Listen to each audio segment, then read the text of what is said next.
conférence des directeurs centraux, provinciaux et urbains pour la mise en place des solutions susceptibles de sécuriser les recettes non fiscales et améliorer leur encadrement, séminaire de formation des agents chargés d'élaborer les rapports de dépenses de la régie, séminaire sur la mobilisation des recettes non fiscales de l'État, voilà les grands faits parmi tant d'autres qui ont retenu l'attention des plus d'un à la DGRAD durant l'année 2012 qui s'est achevée.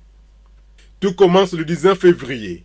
La DGRAD rappelle à tous les assujettis et aux opérateurs économiques concernés par le renouvellement des autorisations administratives annuelles ainsi que par l'obligation de payer la redevance annuelle de leur secteur d'activité respectif qui sont appelés à régler les droits y afférents au plus tard le 31 mars 2012. Le message passe par un communiqué de presse. Le 8 mars, c'est la journée internationale de la femme. Les femmes de la DGRAD prennent part au grand défilé sur le boulevard Triomphal. Elles s'engagent avec leurs homologues masculins de ne ménager aucun effort pour maximiser les recettes non fiscales au profit du trésor public. Nous arrivons le 17 mars. Dans le cadre des activités sportives, la DGRAD participe au tournoi sportif interrégie financière au complexe sportif chaque club de la Gombe. Dans la discipline des angles modernes, les femmes de la DGRAD battent celles de la DGI sur un score de 48 à 44. Pour terminer le mois de mars, l'heure dédiée en beauté, les femmes regroupées au sein de la mutualité d'entraide des femmes de la DGRAD et de la direction urbaine de Kin Ouest organisent une journée de sensibilisation à l'intention de leur père. Au cours de cette rencontre presque féminine, il est question de réfléchir sur le renforcement des capacités des femmes cadres au sein de la régie, appelées à mobiliser les ressources internes pour le compte du trésor public. Il s'agit des ressources humaines, particulièrement les femmes, en milieu professionnel, qui sont appelés à améliorer leurs capacités intellectuelles, morales et même physiques pour une gestion efficace des charges qui leur sont confiées. Qu'est-ce que l'État attend d'une femme cadre dans un service de mobilisation des recettes? Ses obligations, ses devoirs, comment s'imposer dans un milieu professionnel. Mois de mars terminé, du 5 au 6 avril 2012. Tous les agents chargés d'élaborer les rapports des dépenses sont en séminaire de formation de 2 jours. Des assises qui permettent aux participants d'élaborer un rapport de dépenses en se basant sur les imputations budgétaires de recettes et de dépenses publiques, bref, d'avoir des connaissances sur l'ensemble des pièces justificatives des dépenses définies dans des textes réglementaires en matière de budget. Dans sa mission d'encadrer les recettes non fiscales de l'État, la haute direction de la DGRAD bat le rappel des troupes. Tous les directeurs centraux, urbains et provinciaux et la délégation syndicale de la DGRAD s'attellent pendant 3 jours, soit du 25 au 27 avril, à rechercher des solutions susceptibles de sécuriser les recettes et améliorer leur encadrement et leur recouvrement. Au menu de débat, l'examen des ressources humaines et financières, les stratégies de mobilisation des recettes, le projet de la structuration et l'informatisation des services de la DGRAD. Le DGA Pascal Kassereka Pilipili invite les participants à la production d'un travail de qualité. La DGRAD estime trouver un regain d'espoir avec l'assistance technique du PANFIP et d'autres partenaires au développement pour répondre aux besoins émanant d'activités de réforme de notre administration. 3 jours plus tard, soit le 27 avril, la conférence s'achève sur une note de satisfaction après la présentation par chaque directeur de la situation de son ressort respectif. Cadre très important qui nous permet d'abord de connaître les réalités de la DGRAD de tous les coins sur le territoire national, d'échanger ensemble, de voir quels sont les problèmes et les préoccupations de chaque coin. Et nous pensons que avec les suggestions reçues, ça va nous permettre d'améliorer encore plus notre mode de gestion en vue de l'amélioration accrue des recettes du trésor public. Le 1er mai de chaque année, le monde célèbre la Journée internationale du travail. La DGRAD est au rendez-vous du défilé sur le boulevard Triomphal pour la circonstance.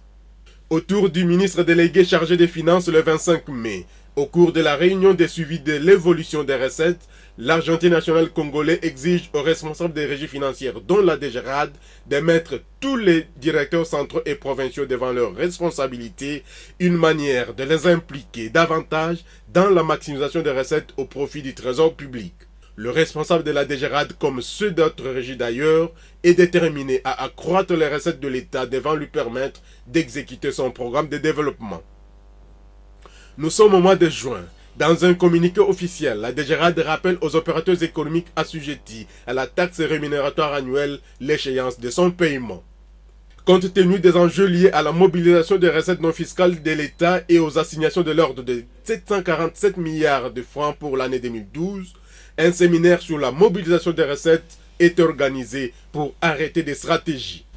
Voici donc l'occasion qui nous est donnée d'inviter les services d'assiette à accroître leur niveau de taxation, notamment par l'activation des actes générateurs doublés d'une amélioration de la qualité de la taxation. Nous restons convaincus que les travaux de cet atelier constitueront le socle au travers duquel les uns et les autres puiseront les stratégies pour la mise en place d'une feuille de route 2012 spécifique à chaque service d'assiette. Ceci pour atteindre l'objectif de 707 milliards de francs congolais retenu dans les projets du budget 2012 déposés au Parlement. À l'issue de ces assises, des recommandations sont formulées tant à l'endroit du gouvernement, du ministère des Finances, des services d'assiette et de la DGRAD pour aboutir à des résultats probants dans la mobilisation des recettes non fiscales de l'État. Examiner la question sur les conflits de compétences entre le ministère de l'économie et celui de la justice sur les sociétés commerciales. Exiger du ministre de la Jeunesse, Sport, Culture et Arts ainsi que du ministre délégué aux Finances la mise en place des mécanismes appropriés du recouvrement des droits sur les transferts internationaux des sportifs, ainsi que sur la retransmission radio-télévisée des manifestations sportives. Entre-temps, au ministère des Finances, les recettes mobilisées au cours du mois de juillet sont évaluées lors de la traditionnelle réunion des services mobilisateurs de recettes. Pour accroître ces actions de mobilisation des recettes, la DGRAD dépêche dans les médias le chef de bureau, Pascal Bondoki, afin de sensibiliser l'opinion sur le bien fondé du civisme fiscal pour maximiser les recettes non fiscales de l'État. Nous sommes le 12 août. Dans l'idéal d'augmenter l'efficacité et d'accroître sensiblement les recettes parafiscales au profit du trésor public, il a été initié le projet de la création d'une direction des grandes recettes à l'instar de la direction des grandes entreprises à la DGI. La question est évoquée le 2 septembre où les secteurs clés comme les mines et les télécommunications sont concernés par ces projets. Ça pourrait éventuellement être mis en œuvre après que nous ayons harmonisé nos relations avec les services d'assiette.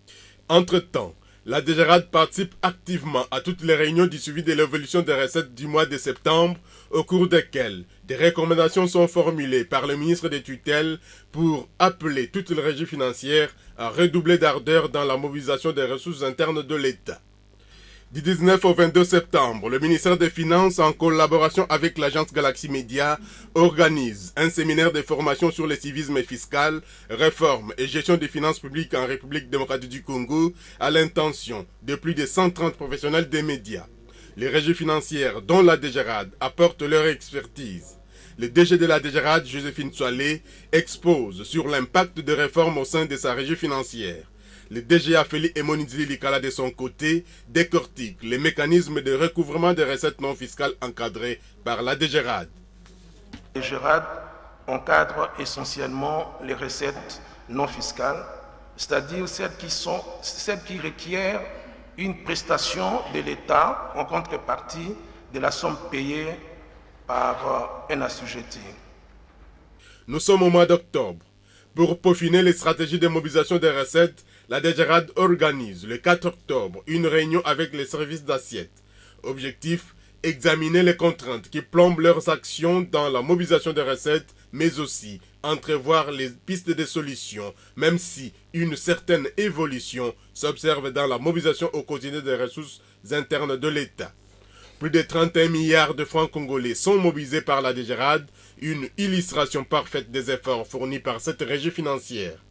Oui, il y a une certaine évolution, surtout que maintenant avec les services d'assiette, nous commençons à parler les mêmes langages. À l'issue de cette séance de travail, nous avons aplani nos points de vue, nous avons harmonisé. Aujourd'hui, nous sommes tous d'accord d'aller de l'avant. Toujours au mois d'octobre, une mauvaise nouvelle ébranle la régie. Le DGA Pascal Kassereka Pilipili est suspendu à titre préventif de ses fonctions. Il est accusé de ne pas accompagner les efforts de mobilisation des recettes. C'est le vice-ministre des Finances, Roger Chulungu, qui en fait part à la presse. C'est prématuré de dire les raisons de cette situation, mais c'est encore une mesure administrative au niveau du ministère. À la fin du mois d'octobre, la DGRAD s'est une fois de plus bien comportée en termes de mobilisation des recettes. Mais il faut faire plus, signale-t-on à la réunion des services mobilisateurs des recettes. Pendant ce temps, les responsables de la régie se retrouvent le 6 novembre avec les différents services d'assiette pour évaluer les actions menées au mois d'octobre et approfondir l'examen des moyens à mettre sur pied pour mieux maximiser les recettes au cours du mois de novembre. La stratégie que la DGRAD a mise en place en commun accord avec les ministères d'assiette pour pouvoir arriver à mieux mobiliser les recettes de l'État, les recettes dites non fiscales. Le 23 novembre, la DGRAD vulgarise 2 ordonnances loi du 21 septembre, 2 instruments juridiques importants devant permettre à cette régie de mobiliser plus de recettes pour le compte général du Trésor public. La première ordonnance loi fixe la nomenclature des actes générateurs de recettes administratives, judiciaires, domaniales et des participations relevant du pouvoir central et procure à la DGRAD une grande marge de manœuvre tout en prenant soin de ne pas reprendre les actes générateurs de recettes transférés aux entités territoriales décentralisées conformément aux dispositions constitutionnelles. Nous avons introduit un élément nouveau, nous parlons du fait générateur. Ce qui n'existait pas dans l'ancienne loi. Il y a l'acte générateur avec l'effet générateur. La deuxième ordonnance loi concerne la réforme relative à l'assiette fiscale, au contrôle et aux modalités de recouvrement des recettes non fiscales. Elle vient donc briser la dépendance de la DGRAD au Code des impôts. On a essayé de prendre en compte tous les aspects qui concernent la perception des recettes, tel à ce qui concerne le droit de communication, c'est-à-dire la DGRAD a maintenant le droit de demander à quiconque détenant des informations concernant les recouvrements des recettes de les transmettre à la régie dans un délai bien précis. Toujours au mois de novembre, la DGRAD participe à la réunion hebdomadaire du suivi de l'évolution des recettes au ministère des Finances qui s'est penché sur la situation qui prévaut dans l'est du pays où les régies financières ont enregistré des manques à gagner importants au Nord Kivu. Chaque responsable présente la situation de sa régie qui évolue dans des conditions difficiles. Concernant la DGRAD, le manque à gagner n'est pas très substantiel, étant donné que le territoire des minerais pose problème depuis de longues années. Pour permettre à la régie de bien mobiliser les recettes non fiscales, l'Argentine nationale dote la DGRAD d'un charroi automobile. Nous sommes le 28 novembre. Patrice Kitebi-Kibalvoul ne doute pas un seul instant que cette acquisition va améliorer le rendement de la DGRAD dans l'encadrement et le recouvrement des recettes parafiscales. Notre métier en tant que ministère des Finances, c'est en partie de gagner de l'argent en permettant aux entreprises de gagner plus d'argent pour que l'État soit en mesure de financer plus de projets de développement. Un geste fortement apprécié par le numéro 1 de la DGRAD qui promet de ne ménager aucun effort pour répondre positivement aux attentes du gouvernement. En mon nom personnel et au nom des cadres et agents de la DGRAD, nous promettons à l'autorité de tutelle que nous ne ménagerons aucun effort pour mobiliser davantage de recettes pour le Trésor public. Pendant ce temps, du 30 novembre au 1er décembre, au cours d'un séminaire organisé par l'Association des entrepreneurs chinois sur les régimes fiscal et douaniers en RDC, la DGRAD apporte son expertise sur les procédures et la détermination de l'assiette en matière de droits, taxes et redevances dans le cadre du recouvrement des recettes non fiscales de l'État. Plus d'un mois après sa suspension, Pascal Kassereka-Pilipili est réhabilité dans ses fonctions de DGA de la DGRAD. Le ministre délégué chargé des Finances, Patrice Kitebi, se charge d'annoncer la nouvelle à la presse. Il a été sanctionné pour cette raison-là. Ce n'était pas un cas de fraude avérée et il a été dans l'entretemps réhabilité. Le mois de novembre n'a pas du tout été fameux. La DGRAD n'a pu mobiliser que 23 milliards de francs congolais au lieu de 27 milliards comme prévu. La réunion des services mobilisateurs des recettes en a évoqué, même d'ailleurs à la dernière réunion entre la DGRAD et les services d'assiette d'ici décembre. Par rapport au mois passé, ce fut un mois quand même difficile pour la DGRAD où on avait prévu des actions phares, notamment des missions de contrôle au Katanga. Cet échange avec les services d'assiette a permis aux différents acteurs d'exprimer leur volonté d'apporter la contribution à l'élargissement de l'assiette fiscale à l'instar de la police nationale congolaise.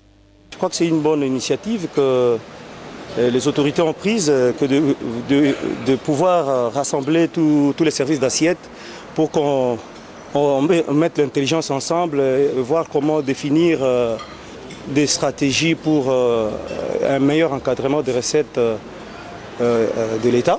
Dans l'ensemble, les réunions entre la DGRAD et les services d'assiette ont permis d'évaluer les actions sur le terrain, car les services d'assiette sont censés constater et liquider les recettes non fiscales avant que la DGRAD ne vienne pour ordonnancer et recouvrer. Tout compte fait, en dépit de l'environnement international difficile et la situation d'insécurité qui prévaut dans l'est du pays, l'évolution et l'impact des recettes non fiscales au budget de l'État de 2011 à 2012 sont positifs. Pour preuve, à fin novembre 2012, les efforts fournis par la DGRAD ont permis d'accroître ces recettes de plus de 424 milliards de francs congolais contre plus de 353 milliards de nos francs en 2011, soit un taux d'accroissement de 20,20%. Mensuellement, la DGRAD a pourvu le trésor public de plus de 28 milliards 813 millions de francs congolais en janvier, plus de 32 milliards 604 millions au mois de février, plus de 70 milliards 388 millions de francs mobilisés en mars 2012, contre un peu plus de 23 milliards 451 millions de francs en avril. Plus de 27 milliards de nos francs en mai, un peu plus de 45 milliards 159 millions de nos francs en juin. Au mois de juillet, plus de 65 milliards ont été mobilisés par la DGRAD avant que les recettes ne chutent à plus de 26 milliards 151 millions de francs en août et plus de 29 milliards en septembre, 31 milliards en octobre et les 2 derniers mois de l'année 2012, la DGRAD a pourvu le trésor public de plus de 23 milliards de nos francs en novembre et 26 milliards en décembre 2012. À la clôture provisoire de l'exercice 2012, la DGRAD a réalisé en ressources propres plus de 424 milliards 518 millions de francs congolais sur les prévisions budgétaires de l'ordre de plus de 747 milliards de francs congolais, soit un taux d'exécution de 56,76%. Les recettes des pétroliers producteurs non encadrés par la DGRAD sont chiffrées à plus de 141 milliards 914 millions de francs congolais, soit 72,59% de l'ensemble des recettes. Toutefois, cette contre-performance de la DGRAD est le résultat de plusieurs facteurs qui ont plombé la mobilisation des recettes non fiscales de l'État, notamment le taux d'accroissement injustifié des assignations, soit 51,10% calculé sur base des réalisations de 2011, sans une compensation en termes d'actes additionnels. La réalisation en deçà des attentes des provinces de l'Est du pays, résultant de l'insécurité qui règne dans cette partie du territoire national, le non-paiement de certains opérateurs économiques du secteur forestier de la taxe des superficies suite aux incohérences dans les mesures d'application des textes de loi sur l'environnement et la présence non négligeable des opérateurs économiques informels. L'insuffisance d'équipement à la DGRAD pour assurer les opérations de recouvrement des recettes, la faible collaboration des services d'assiette corrigée en dernier trimestre 2012 avec les séances mensuelles d'échange pour la projection des recettes non fiscales mensuelles, soit un taux de participation de 50%, la faible mobilisation des recettes générées par les activités minières à cause des textes de loi qui accordent plus d'avantages aux opérateurs miniers, le conflit des compétences entre la DGRAD et les provinces dans l'activation de certains actes générateurs de recettes, ce qui augmente sensiblement le taux de rétrocession de 5% prévu initialement pour les provinces et la liste n'est pas exhaustive.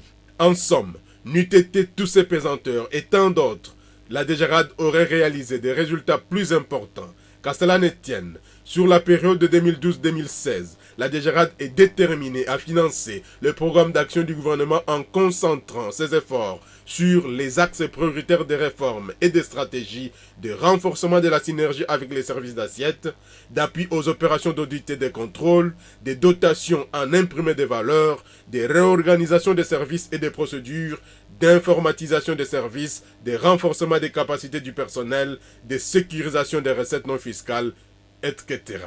Ce n'est que de cette façon-là, et rien que celle-là, que la DGRAD entend relever le défi immense de la mobilisation des recettes non fiscales pour les comptes du Trésor public.